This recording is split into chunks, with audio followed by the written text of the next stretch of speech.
It is 2:37 Eastern Standard Time on Thursday. Welcome to Thursday and to the afternoon of Thursday. Later, once again, for this live than I had anticipated. But you know what? We are learning together. And you all will be so thrilled to know that on Sunday, I have a social networking specialist who will be meeting with me to help me with the logistics of live videos. Praise God for you, Josh. I love you. Thank you for reaching out. So I don't know. We're trying a different angle here. How does it look? Give me a thumbs up. Give me a thumbs down. I don't know. Does it look okay? Is the lighting better today than it's been in the past? All right, Carly, thank you for just laughing with me about this because, wow, we're working it. But this is the first week. Here's the thing.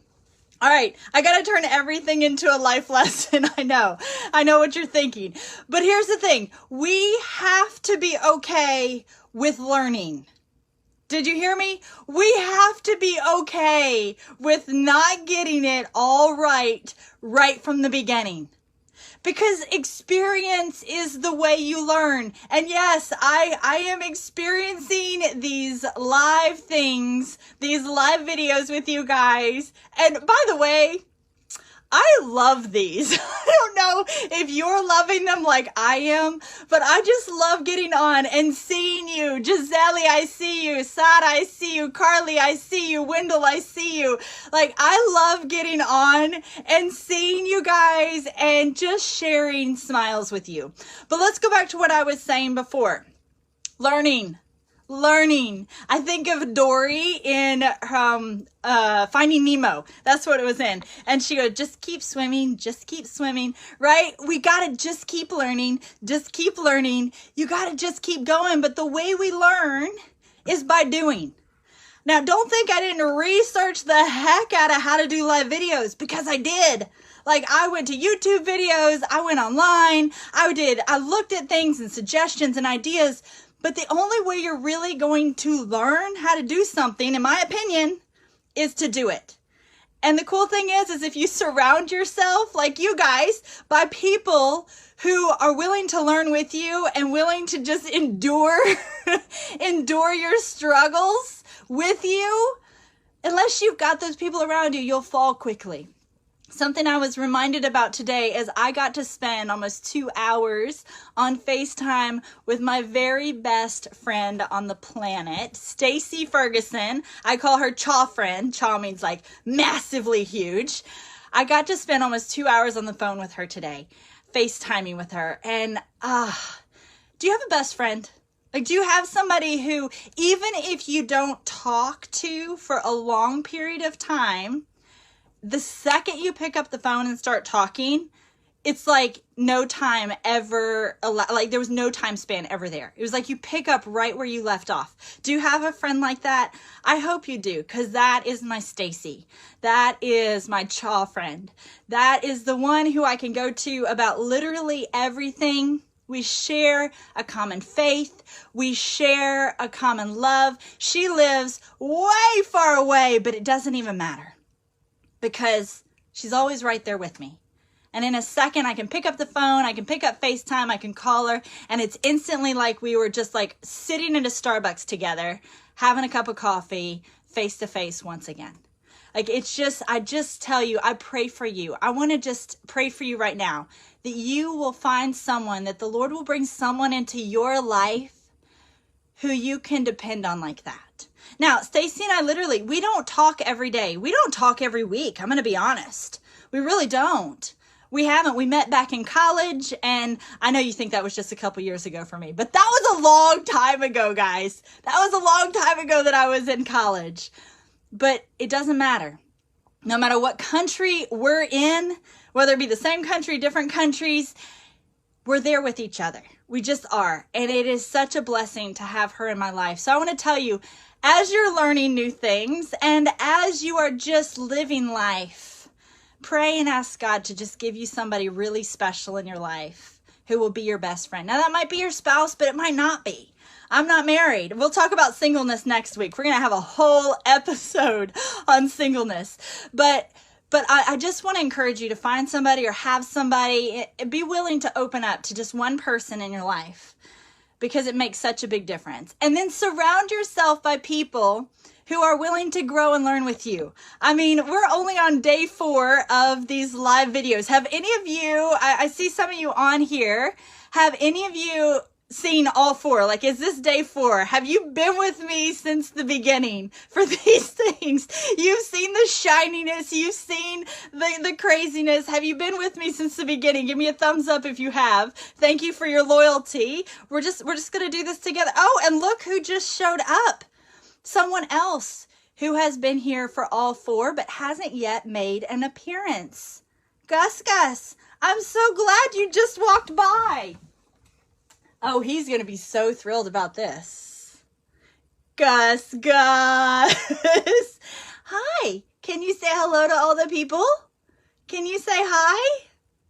Gus is 20. He's almost 21 years old. His birthday is in August. I caught him when I was a freshman in college out of a pond. He had just hatched.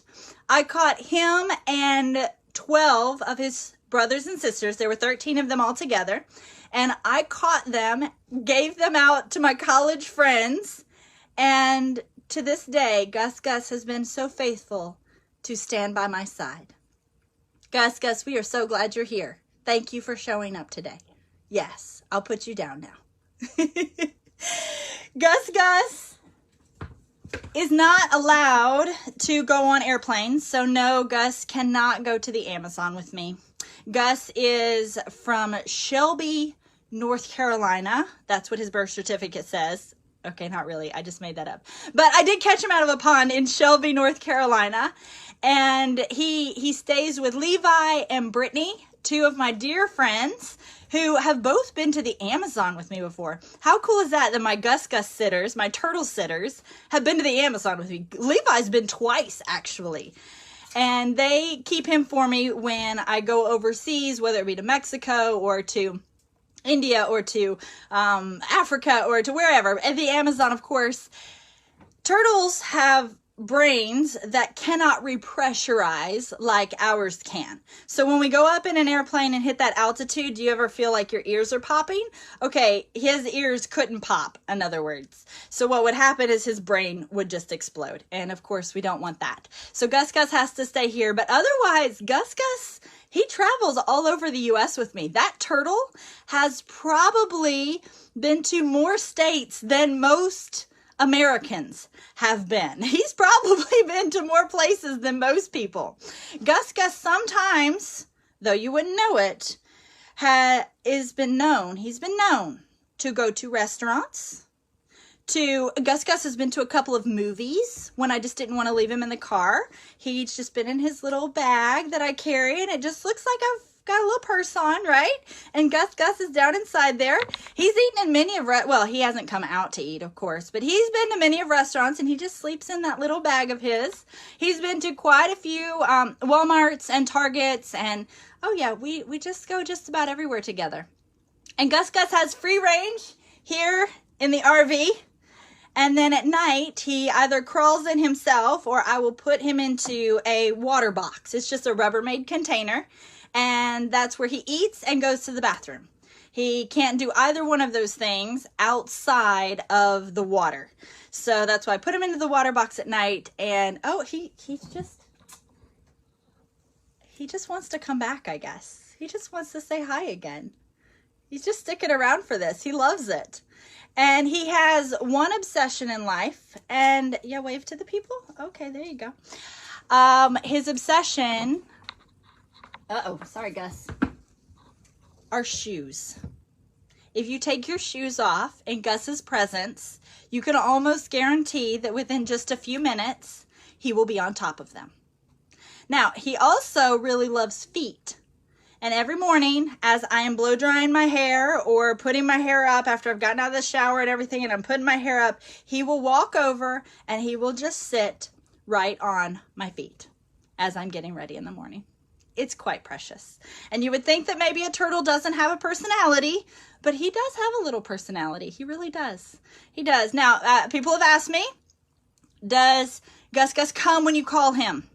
No, he doesn't. If you have ever heard of anybody that's trained a turtle to come, I would love to know that, because I think Gus Gus could handle it, but I've never been able to actually get him to do that. So anyway, back to friendships. We're talking about friendships and surrounding yourself by pets. Pets are very therapeutic. Surrounding yourself with people who love you, with people who are willing to grow with you, with people who are willing to just embrace your failures. Are you listening? That people who are just along for the ride. And that's how I see it. I don't see things as failures or things that have things that maybe didn't go the way that I wanted them to. I just see them as ways that it didn't work, ways that it doesn't need to be done. That's how I see it. So I'm like, okay, well, that didn't work. That means that's not a way that it's done. Let's try a new way. And we go with it. It's kind of like these live videos. I'm like trying the new things, right? We found quite a few ways that it doesn't work. But I do want to ask you, hey, speaking of the live videos, I'm sorry, I am all over the place today. But I want to know, what time frame would you like for me to aim for?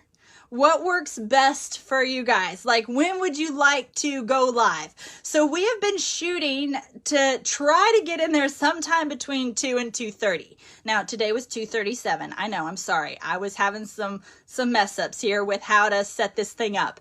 But what is the time frame that you guys would like? Because what I would really love for us to do is to get into some interactive stuff where we're able to actually have a Q&A and you're able to type questions in, because I can see some of the things. Wendell, you said that Gus Gus is older than you.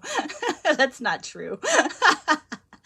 But I can see where you guys are putting comments, and I think that's so great. I love it. And Gus Gus is very touched by all of your comments. But do type in for me when lives work for you the best, what time frame. We're going to kind of take an average of those, and also be sure you let me know. I see we've got some people here in from Kauai. Hello, I love it.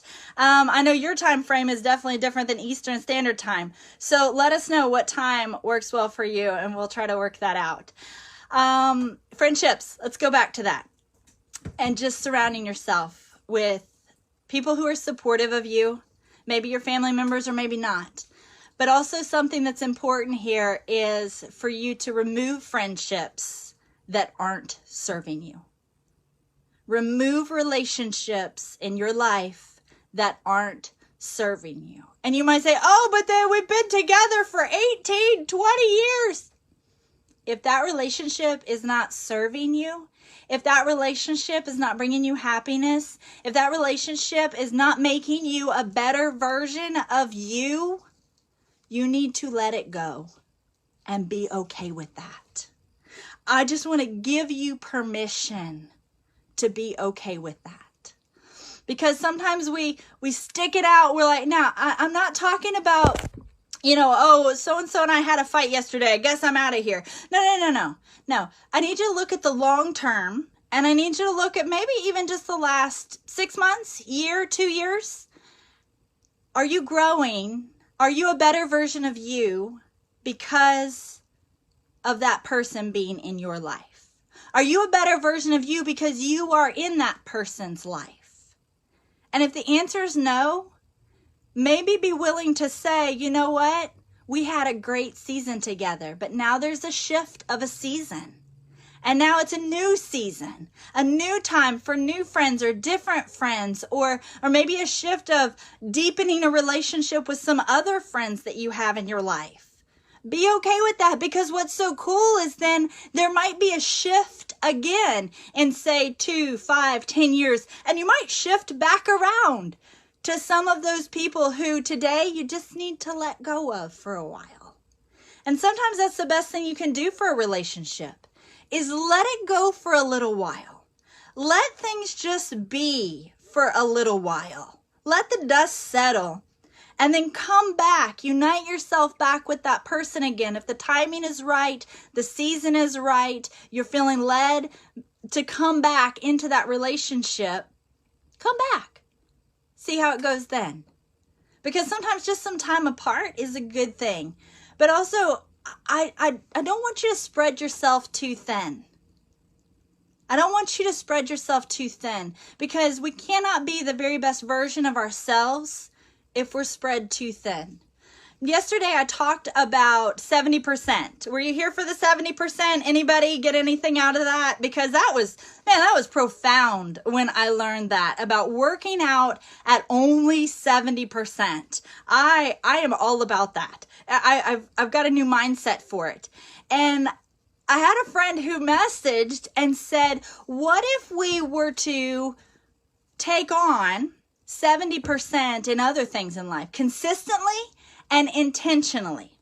Consistently and intentionally. Now, I'm not saying go out there and just half flop off something. No. But what if we were only to live at 70% of our finances?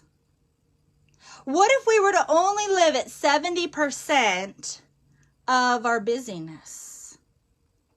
Rather than taking it to 100% every day, always giving out 110% every day and exhausting ourselves, what if we just consistently and intentionally, like with the workouts, lived our lives at 70%? Do you think that then we might have a better quality of life? Now, I don't want this to be taken out of context. Because I don't want you to think, well, I'm just going to give 70% of myself to my spouse. No. I need you to stay within context with me here. Understand what I'm saying. 70% meaning that you're not exhausting yourself on every single thing, because as we talked about with the muscle memory yesterday, if you're constantly going at 100%, you're going to see results really fast, but they're not lasting results. Whereas if you go consistently and intentionally at 70%, long-term memory kicks in. And then though the change isn't quite as fast, over the long haul, the change lasts. That's kind of big. That's profound, actually. More profound than I even realized until I said it out loud.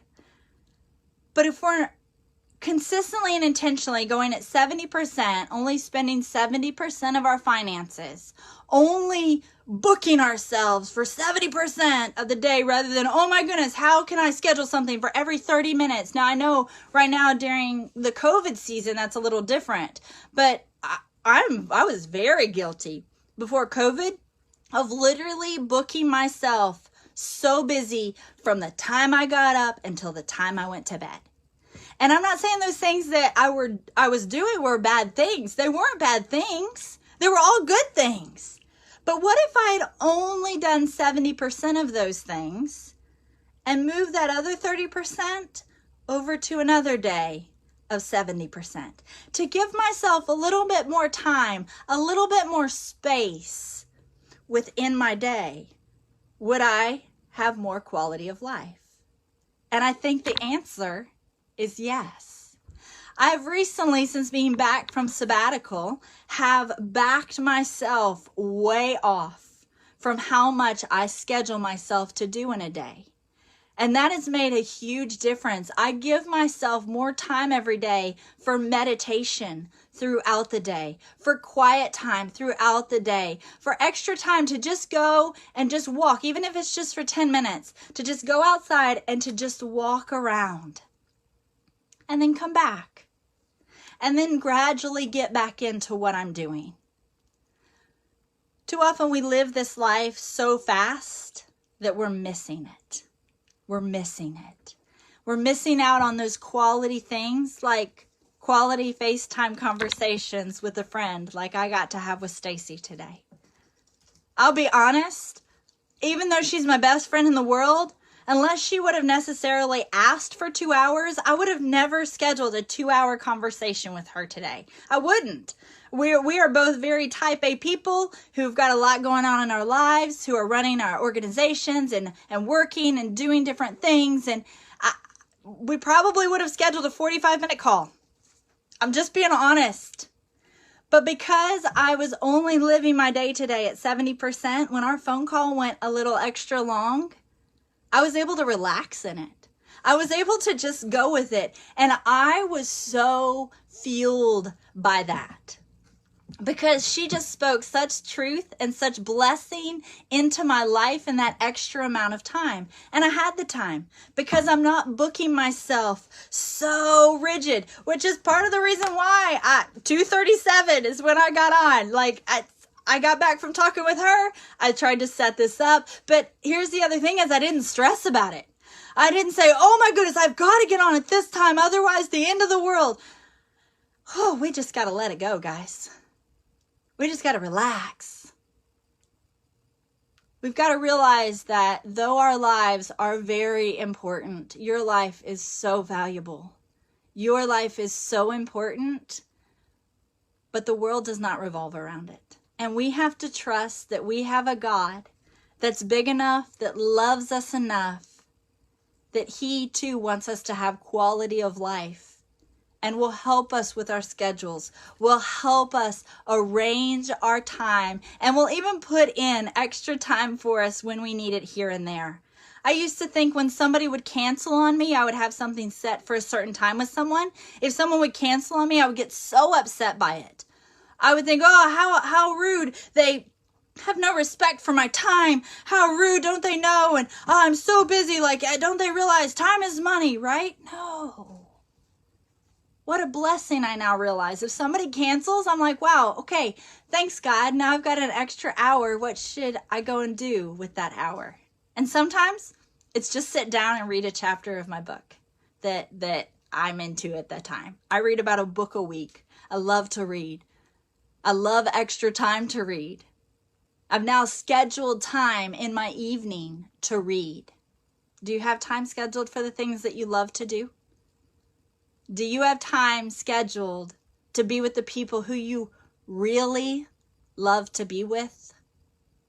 Have you been intentional and consistent with that? While I was on sabbatical, one of the questions we were asked, and I want to get it right. Hang on, let me go get it because the phraseology of how they said it was so good. So 1 second.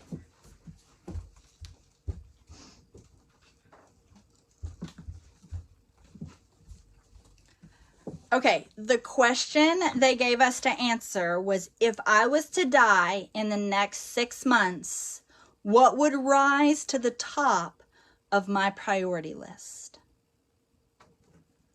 If I was to die in the next 6 months, what would rise to the top of my priority list? That was big. Because it made me actually sit down and write down what was truly important to me.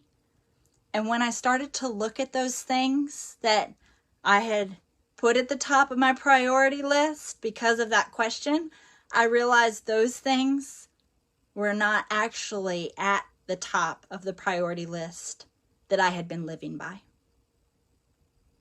So I've since then shifted some things. And I'm going to be honest just because I want to be transparent with you. I want to be able to be real on these lives with you. One of those things was my family. And it's not that I don't hang out with my family. I do, actually. I love spending time with my family. But family is one of those things, quality time with family is one of those things that can easily get bumped down the priority list because, well, they're your family. They're always going to be there, right? That's kind of the mindset as well. They're my family. They're stuck with me. So I can just put them off. And when I wrote that question down, if I was to die in the next 6 months, what would rise to the top of my priority list? My family was actually the first thing I wrote. More quality family time. And that requires intentionality and consistency. Intentionality and consistency. to grow those relationships. My relationship with my family is fantastic. It really is. But I want it to be even better. I want us to create even more memories, especially with my 4 little nieces. They are so adorable, but they are growing up so fast. I want to be, because they are 4 little girls and I'm a woman, I want to be an influence in their life. I want to be somebody that they can look to glean from, which means right now while they're young, I need to consistently and intentionally put in that time. And I am so willing to do it. I have moved that to the top of the priority list, and I'm excited for that. So what about you? What would you move to the top of your priority list? Would you be willing to share? Like, are you okay with that? I would love to hear. I would love to hear what came to your mind when I read that question.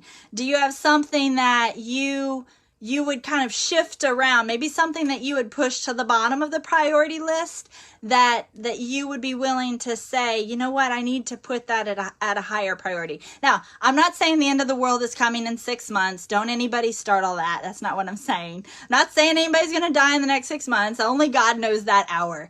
But it is a way for us to get into the mindset of what is really important. What's really important. And for me this week, something I realized is so important is family and friends. Surrounding myself by people who love me, by people who will encourage me, by people who will raise me up when I'm down. I remember back before I started Stand Out Ministries, which I've now had for, my goodness, let's see, we are coming on 8 years. It's quite a while. I remember back when I started it, I went to somebody and I said, what is the best piece of advice that you would give to someone getting ready to start a company, an organization, or a nonprofit? And because this person actually had all of those. They had an LLC, they had a 501c3, they had a successful business. I said, okay, it's coming from somebody who knows literally nothing. What is the best piece of advice that you can give me right now, day one of starting this nonprofit? And they looked at me and they said, surround yourself by people who are much better at everything that you're not good at.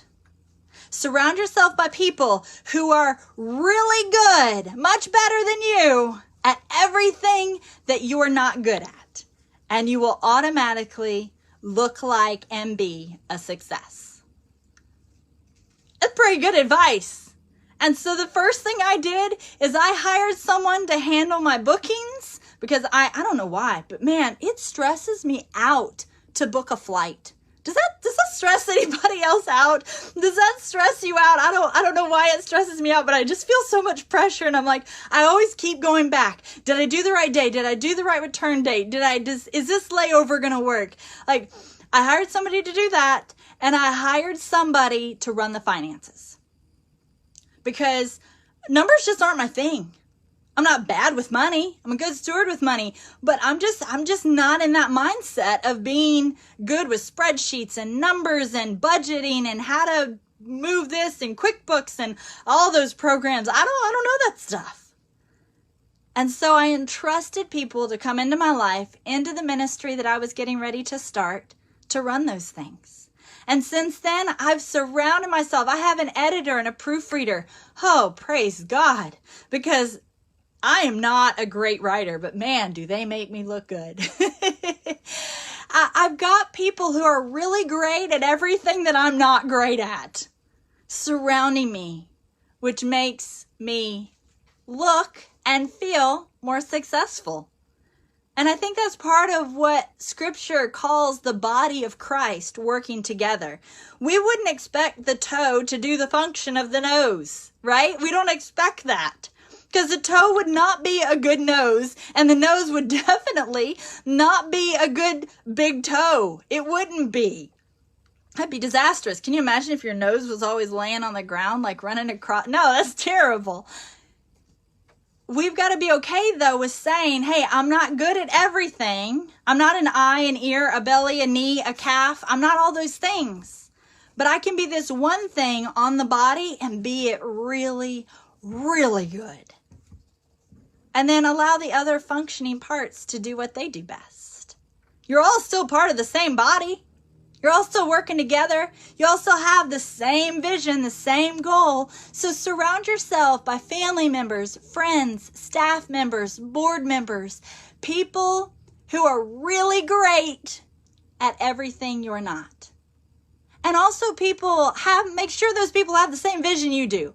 Make sure that they are willing to say, hey, look, you are really great, Jen, at motivational speaking. I love it. I got to speak yesterday at the Lambs Chapel, the airport campus, for the Wednesday night service. We had the best time. It was so fun. We just had a blast. I think we posted it on social media. Go back and watch it. It's just about having peace and how to have peace through this storm of COVID. And oh my goodness, we had the best time. But anyway, learning and knowing what you're really good at is important, and making sure that the people who are around you know what that thing is that you thrive in, what you love to do. I love to go to the Amazon. I love to be a motivational speaker. Those are my thrives. And the people that are my friends, my family, my board members, my staff members, they all know that. They all know that that's my lane. But then they're also really great at what they do in their lane. And because we put it together, it works and creates Standout Ministries. And we have a thriving organization because of God's favor, His blessing, His love in bringing us together, all our parts together for such a time as this. So I want to encourage you in that. And if you're like, Jen, I'm out here on an island, I don't know, I've got nothing, like I just feel like every day I'm so lonely, I'm the only one with this vision and this dream. Let me tell you, send me a message, okay? I want to be on your team. I know that could be crazy for me to say, and I could get a million messages, and I am okay with that. But I just want you to know that I believe in you. Whatever your crazy, audacious idea is, I want to help you propel that forward. Because if it's a thrive of yours, I know that you can and will be successful in it if you will be intentional and consistent with it. I truly believe that. Have an awesome afternoon. Thanks for joining me here. Hey, sometime tomorrow between 1:30 and 3. I don't know.